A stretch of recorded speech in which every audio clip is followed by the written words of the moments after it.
రాష్ట్ర రాజకీయాలు శరవేగంగా మారుతున్నాయి, మనందరికీ తెలుసు. అయితే కొన్ని కీలక నియోజకవర్గాల పట్ల ఎప్పటికీ కూడా ప్రజలందరిలో ఆసక్తి ఉంటుంది. తమ నియోజకవర్గం కంటే కూడా ఆ నియోజకవర్గాల్లో ఎవరు గెలుస్తారనే ఆసక్తి అయితే ఉంటుంది. సో మనకు తెలుసు, అలాగే ఒక మంగళగిరి కానివ్వండి, ఒక కుప్పం కానివ్వండి, అలాగే ఒక పులివెందులు కానివ్వండి, ఇలాంటి ఇప్పుడైతే పిఠాపురం పవన్ కళ్యాణ్ పోటీ చేస్తున్నాడు. అలాంటి నియోజకవర్గాల్లో నర్సీపట్నం కూడా ఒక నియోజకవర్గం. ఎందుకంటే టీడీపీ సీనియర్ నేత మాజీ మంత్రి అయ్యన్న పాత్రుడు పోటీ చేస్తున్నటువంటి ప్రాంతం అది. చంద్రబాబు గారికి నమ్మిన పంటుగా పేరున్నటువంటి వ్యక్తి. పార్టీ కష్టకాలంలో ఉన్న ప్రతిసారి కూడా చంద్రబాబు గారి వెన్నంటే ఉండటం. అలాగే ఇటీవల మనం చూసాం వైసీపీ మీద ఏ స్థాయిలో ఆయన చెలరేగిపోయారంటే, వైసీపీ ఒక పక్క పార్టీలను నాయకులను ఇబ్బంది పెడుతూ వచ్చినప్పటికీ కూడా అయ్యన్న పాత్రుడు గారు ఎక్కడా కూడా వెనకడిగేయలేదు. ముఖ్యంగా రాష్ట్ర సమస్యల మీద గట్టిగా నిలదీయటం కానివ్వండి, తన సెటైర్ల ద్వారా వైసీపీని ఇరకాటంలో పెట్టడంలో కానివ్వండి, మనందరికీ తెలుసు. అందుకనే అయ్యన్న పాత్రుడు గారి మీద వైసీపీ ఎంత కక్ష కట్టిందంటే, ఆ వయసులో కూడా ఆయన మీద కొన్ని పెట్టకూడని కేసులు పెట్టారు. ఆయన ఇబ్బంది పెట్టే ప్రయత్నం చేశారు.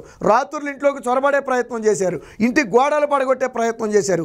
ఎందుకని అంటే ఆయన ప్రజా సమస్యల మీద గట్టిగా నిలబడతాడు. తన నియోజకవర్గమే కాదు, రాష్ట్ర వ్యాప్తంగా ఎక్కడ ఏ సమస్య వచ్చినా మొట్టమొదటిగా రియాక్ట్ అయ్యే వ్యక్తి ఎవరయ్యా అంటే అయ్యన్న పాత్రుడు గారు. సో అలాంటి అయ్యన్న పాత్రుడు గారి నియోజకవర్గంలో ఏం జరగబోతుంది అనేది ఇప్పుడు ఆసక్తిగా ఉన్న విషయం. ఇక ఇదే సమయంలో అక్కడ వైసీపీ నేతగా ఉన్నటువంటి ఉమాశంకర్ గణేష్ అయితే 5 ఏళ్లలో ఆ ప్రాంతానికి చేసింది ఏమీ లేదు. సరికదా అంటే భారీ స్థాయిలో అవినీతి చేశారనే ఆరోపణలు ఈరోజు ఆయనకైతే ఇబ్బందిగా మారాయి. ల్యాండు శాండు వైను మైను అని తేడా లేకుండా కంటికి కనపడిన ప్రతి దాన్ని కూడా కబ్జా చేయటం లేదా దోచుకోవటం, ముఖ్యంగా పేదలకు చెందినటువంటి భూములు దోచుకోవటం, సెంటు పట్టాల పేరుతో వేల కోట్లు ఆయన దోచేసుకోవటం, ఇలా 1 కాదు 2 కాదు అనేక అవినీతులకి పాల్పడ్డారని చెప్పి తీవ్ర స్థాయిలో ఆరోపణలు ఉన్నాయి. ఇదంతా కూడా ప్రజల్లోకి చాలా బలంగా వెళ్ళిపోయింది. ఇక ఇదే సమయంలో అయ్యన్న పాత్రుడు గారు ప్రతిపక్షంలో ఉన్నప్పటికీ కూడా ప్రతిసారి కూడా ప్రజలకు అందుబాటులో ఉంటూ, ఆయన అధికారంలో ఉన్నాడా లేదా అనే సంగతి కాసేపు పక్కన పెడితే, ఆయన కానివ్వండి ఆయన కుమారులు కానివ్వండి, ప్రజలకు ఏ అవసరం వచ్చినా ప్రతిసారి అందుబాటులో ఉండటం, ఆర్థిక సహాయం దగ్గర మొదలుపెట్టి అవసరమైతే వెనకాల వెన్నంటే నిలబడటం వరకు, ఏదైనా కేసులు అయితే పోలీస్ స్టేషన్కి వెళ్ళటం కానివ్వండి, ఇలా ప్రతి దాంట్లో కూడా అండగా నిలబడటంతో ప్రజల్లో అయితే ఒక అయ్యన్న పాత్రుడు గారి మీద కుటుంబం మీద అయితే ఒక పాజిటివ్ అయితే రావడం జరిగింది. ఇంకా ఈ కుటుంబానికి ఈసారి ప్లస్ పాయింట్ ఏంటంటే అవినీతి ఆరోపణలు లేకపోవడం. అయ్యన్న పాత్రుడు గారు ఇంత సీనియర్ మినిస్టర్గా ఉన్నారు, చంద్రబాబు గారి దగ్గర కీలకమైన వ్యక్తి, ఆయన తలుచుకుంటే ఏదైనా చేయగల సమర్థత ఉన్నటువంటి వ్యక్తి. అలాంటి వ్యక్తి అయినప్పటికీ కూడా ఈ రోజుకి ఒక్క అవినీతి ఆరోపణ కూడా లేదు, ఒక్క అవినీతి మచ్చ కూడా లేదు. రెండోది, ఇప్పుడు వైసీపీ ప్రభుత్వం అందరినీ అవినీతి ఆరోపణల మీద ఇబ్బంది పెట్టే ప్రయత్నం చేసింది. అటు అచ్చెన్నాయుడిని కానివ్వండి, లేదా కొల్లు రవీంద్రని కానివ్వండి, ఇలాంటి వారందరిని ఇబ్బంది పెట్టే ప్రయత్నం చేసింది. ఈయన కేసులతో ఇబ్బంది పెట్టే ప్రయత్నం చేశారు తప్ప ఎక్కడా కూడా అవినీతి ఆరోపణలు అయితే అయ్యన్న పాత్రుడు గారి మీద లేవు. ఇదే సమయంలో ఉమాశంకర్ గణేష్ భారీ స్థాయిలో అవినీతికి పాల్పడటంతో ప్రజల్లో ఆలోచన వచ్చింది, అయ్యన్న పాత్రుడు గారు చేసింది ఏంటి, ఉమాశంకర్ గణేష్ చేసింది ఏంటని ప్రజలు కూడా రెండింటిని బేరీజు వేసుకునే పరిస్థితి. వాస్తవానికి దాదాపుగా 2019లో దాదాపుగా ఒక 20,000 మెజార్టీ ఓట్లతో అయితే ఉమాశంకర్ గెలవడం జరిగింది. బట్ గెలిచిన నాటి నుంచి ఈనాటి వరకు కూడా ఏ వర్గానికి పూర్తి స్థాయిలో న్యాయం చేయలేదు. ముఖ్యంగా బడుగు బలహీన వర్గాలు ఉమాశంకర్ గణేష్ వల్ల ఇబ్బంది పడ్డాయి తప్ప ఎవరికి లాభం చేకూరలేదు. చివరికి అయ్యన్న పాత్రుడు గారు మంత్రిగా ఉన్న సమయంలో, ఎమ్మెల్యేగా ఉన్న సమయంలో తీసుకొచ్చినటువంటి కొన్ని పనులను ఈ 5 ఏళ్లలో చేయలేకపోవడం, ఉమాశంకర్ చేయలేకపోవడం. ఫర్ ఎగ్జాంపుల్, ఒక రోడ్డు అయ్యన్న పాత్రుడు గారు తీసుకొచ్చారు. కొంత అటవీ ప్రాంతంలో నుంచి ఆ రోడ్డు ఒక గ్రామానికి వెళ్ళాలి. అయ్యన్న పాత్రుడు గారు దాన్ని తీసుకొచ్చారు, శాంక్షన్ చేయించారు, డబ్బులు కూడా రెడీ అయ్యాయి. బట్ ఇంతలో ఎన్నికలు వచ్చాయి, ప్రభుత్వం మారింది. బట్ ఉమాశంకర్ గణేష్ దాని మీద దృష్టి పెట్టి ఆ గ్రామానికి రోడ్డు వేయించలేకపోయారు. చివరికి ఫారెస్ట్ పర్మిషన్ కూడా అయ్యన్న పాత్రుడు గారే తీసుకొచ్చారు. ఎందుకంటే అటవీ ప్రాంతం నుంచి రోడ్డు వెళ్ళాలంటే ఫారెస్ట్ పర్మిషన్ కావాలా. సో ఫారెస్ట్ పర్మిషన్ తీసుకురావడంతో పాటు నిధులు కూడా తీసుకొచ్చి సిద్ధంగా పెడితే 5 ఏళ్లలో ఉమాశంకర్ గణేష్ దాన్ని కనీసం దృష్టి పెట్టి వేసే ప్రయత్నం కూడా చేయలేదు. కాంట్రాక్టర్ని బెదిరించడం వల్ల, లంచాల కోసం కాంట్రాక్టర్ని బెదిరించడం వల్ల శాంక్షన్ అయిన రోడ్డును కూడా కాంట్రాక్టర్ వేయకుండా వెళ్ళిపోయాడు.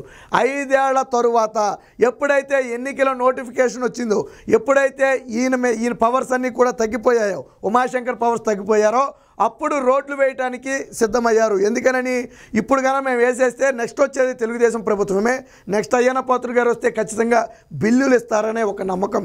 ఆ రోజు అయ్యన్న పాత్రుడు గారు చెప్పారు కాబట్టి రోడ్డు వేయటానికి కూడా ఆ కాంట్రాక్టర్లు ముందుకు వచ్చారు, డబ్బులు ఇవ్వకపోయినా ముందుకు వచ్చారు. బట్ చివరి సెకండ్లో ఎప్పుడైతే ప్రభుత్వం మారిందో ఆటోమేటిక్గా ఆగిపోయారు. ఎందుకంటే అందులో పర్సంటేజ్ అడిగారు, దాంతో వాళ్ళు కూడా వెనక్కి వెళ్ళిపోయారు.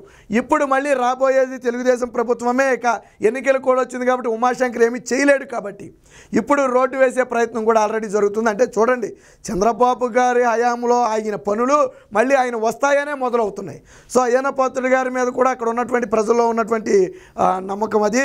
సో ఈ మొత్తంగా ఓవరాల్గా ఈ 5 ఏళ్లలో అయ్యన్న పాత్రుడు గారి మీద నమ్మకం అయితే భారీ స్థాయిలో పెరిగింది. ఒక్క అవకాశం ఇచ్చినందుకు ఏం జరిగిందనేది అక్కడ ప్రజలకైతే అర్థమైంది. వాస్తవానికి జగన్మోహన్ రెడ్డి గాలిలో అయితే ఆ రోజు కొట్టుకుపోవడం జరిగింది తప్ప ఇదేదో అయ్యన్న పాత్రుడు గారి మీదో లేదా వాళ్ళ కుటుంబం మీద ఉన్న వ్యతిరేకత కాదు. బట్ ఆ రోజుల్లో జగన్మోహన్ రెడ్డి ఒక్క అవకాశం అనేది ఆ రాష్ట్రం మొత్తం దెబ్బతీసింది. అందులో నర్సీపట్నం కూడా ఉంది.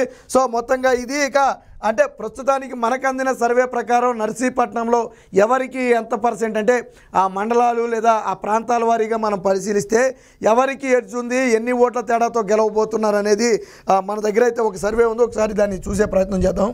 సో ఇక ఇక్కడ మనం ఇప్పుడు చూడొచ్చు, ఇది నర్సీపట్నం టౌన్ వచ్చేటప్పటికి 71% అయితే టీడీపీకి ఉంది. నర్సీపట్నం టౌన్ పూర్తిగా తెలుగుదేశం పార్టీ అయ్యన్న పాత్రుడు గారి వెంటే ఉంది. అందులో 29% అయితే ఆ వైసీపీకి ఉమాశంకర్కి అయితే ఉన్నట్టుగా తెలుస్తుంది. ఇక నర్సీపట్నం మండలాలను చూసుకుంటే మొత్తం 62% తెలుగుదేశం పార్టీకి ఉంటే అయ్యన్న పాత్రుడు గారికి ఉంటే 38% మాత్రం ఆ వైసీపీకి అయితే ఉన్నట్టుగా తెలుస్తుంది. ఇక గోల్కొండ వచ్చేటప్పటికి 67% తెలుగుదేశం పార్టీకి ఉంటే 37% వైసీపీకి ఉన్నట్టుగా తెలుస్తుంది. ఇకపోతే మక్వరంపాలెం వచ్చేటప్పటికి 74% తెలుగుదేశం పార్టీ భారీగా ఉన్నది. ఇక్కడ 26% అయితే వైసీపీకి కనపడుతుంది. ఇక నాతవరం వచ్చేటప్పటికి 58% తెలుగుదేశం పార్టీకి ఉంటే 42% వైసీపీకి ఉంది. కొద్దిగా ఈ నాతవరంలో మాత్రం ఉమాశంకర్ గణేష్కి ఒక మోస్తారు పట్టు కనపడుతుంది. బట్ ఓవరాల్గా చూసుకుంటే ఎక్కడా కూడా తెలుగుదేశం పార్టీ అయ్యన్న పాత్రుడి గారిని మించిన పట్టు సంపాదించుకోలేకపోయాడు. ఒకప్పుడు ఇప్పుడు మనం మాట్లాడుకున్న ఈ ప్రాంతాలన్నీ కూడా గతంలో నర్సీపట్నంలో 2019 ఎన్నికల్లో ఉమాశంకర్ గణేష్కి ఎక్కువ ఉంది. వాస్తవానికి ఈ రిజల్ట్ తారుమారైంది. బట్ ఇప్పుడు మళ్ళీ పూర్తిగా ప్రజలైతే రియలైజ్ అవ్వడం జరిగింది.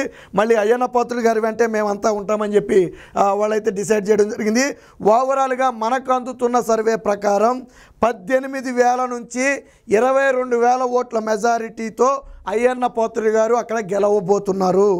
నేను ఇందాకే చెప్పా, దాదాపు 20,000 ఓట్లతోనే ఉమాశంకర్ గణేష్ 2019లో గెలవడం జరిగింది. 20,000 22,000 సుమారు ఈ ఓట్లే సుమారుగా ఈ ఓట్లతోనే గెలవడం జరిగింది.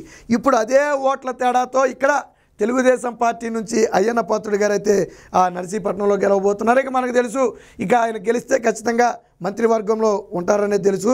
గతంలో కూడా మంత్రివర్గంలో ఉన్న సమయంలో తన నర్సీపట్నానికి ఏం కావాలో అన్నీ కూడా చేసుకోవడం జరిగింది. ఇందా మనం మాట్లాడుకున్న రోడ్డు కానివ్వండి, ఫారెస్ట్ ప్రాంతంలో నుంచి వెళ్ళే రోడ్డుకి పర్మిషన్లు తీసుకురావడం అంటే ఆషామాషి వ్యవహారం కాదు. అడవిలో నుంచి రోడ్డు వేయాలి. బట్ ఆయన మంత్రిగా ఉండి తన పలుకుబడి మొత్తం ఉపయోగించి ఆ రోజుల్లో ఆ మొత్తానికి కూడా పర్మిషన్లు కూడా తీసుకురావడం జరిగింది. దీనికి ఎన్జిటి పర్మిషన్లు కావాలి, నేషనల్ గ్రీన్ ట్రిబ్యునల్ పర్మిషన్లు కావాలి, ఇవన్నీ సెంట్రల్ పర్మిషన్ కావాలి.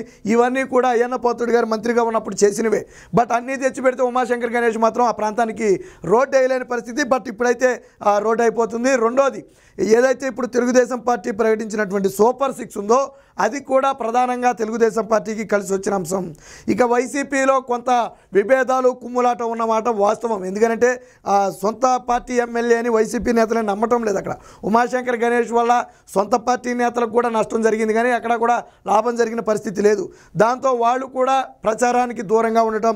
ఇదే సమయంలో నర్సీపట్నంలో ఈయన్ని గెలిపించుకోవడం కోసం అటు తనయులు కానివ్వండి లేదా పార్టీ నేతలు కానివ్వండి కలిసికట్టుగా కృషి చేయటం, ఇవన్నీ కూడా అయ్యన్న పాత్రుడు గారికి కలిసి వచ్చే అంశంగా కనపడుతుంది. వాస్తవానికి నర్సీపట్నం అనేది అత్యంత కీలక నియోజకవర్గాల్లో ఒకటిగా ఎందుకు ఉందంటే సీనియర్ నేతగా ఉన్నటువంటి అయ్యన్న పాత్రుడు గారికి ఉన్నటువంటి ఇమేజ్ అలది. ఈ 5 ఏళ్లలో మనం చూసాం ఆయన సెటైర్ల ద్వారా ఏ స్థాయిలో ప్రతిపక్షాలని జగన్మోహన్ రెడ్డిని కానివ్వండి, రోజాని కానివ్వండి, వీళ్ళందరినీ కూడా ఏ స్థాయిలో ఆడుకున్నారో మనందరికీ తెలుసు. రెండోది ఏంటంటే అయ్యన్న పాత్రుడు గారి దగ్గర ఆయనతో కూడా 1-2 సార్లు అనుకోని సందర్భాల్లో నేను కూడా కలవటం జరిగింది. అంటే పార్టీ పొలిటికల్గా కాదు, బట్ వేరు వేరు చోట్ల కలిసినప్పుడు అనుకోకుండా కలవడం జరిగింది. వాస్తవానికి నేను ఎవరో ఆయనకి తెలియనప్పటికీ కూడా హుందాతనం కానివ్వండి, అది కానివ్వండి, ఒక ఫోటో అనగానే భుజం మీద చేసుకుని దగ్గరికి లాగి ఏం చేస్తావమ్మా, ఎక్కడ ఉంటావు, ఏంటి, ఇవన్నీ యోగక్షేమాలు. ఈ రోజుల్లో ఎవరైనా అంత సీనియర్ నేత అయి ఉండి ఈ రోజుల్లో చిన్న విషయానికి ఆయన తనయులు కూడా అంతే, ఆయన పిల్లలు కూడా అంతే. ఏదైనా అవసరం ఉందని వెళ్తే ముందు ఎవరు ఏంటి ఈ టైప్ క్వశ్చన్లు ఎప్పుడు కూడా అడగరు. చింతకాయల విజయ్ని మనం చూస్తూనే ఉన్నాం. ఇటీవల తెలుగుదేశం పార్టీకి కష్టం వస్తే మొదట లోకేష్ ఉంటే తెర వెనక చింతకాయల విజయ్ ఉండే వాళ్ళందరినీ కూడా కాపాడే ప్రయత్నం చేస్తూనే ఉన్నాడు.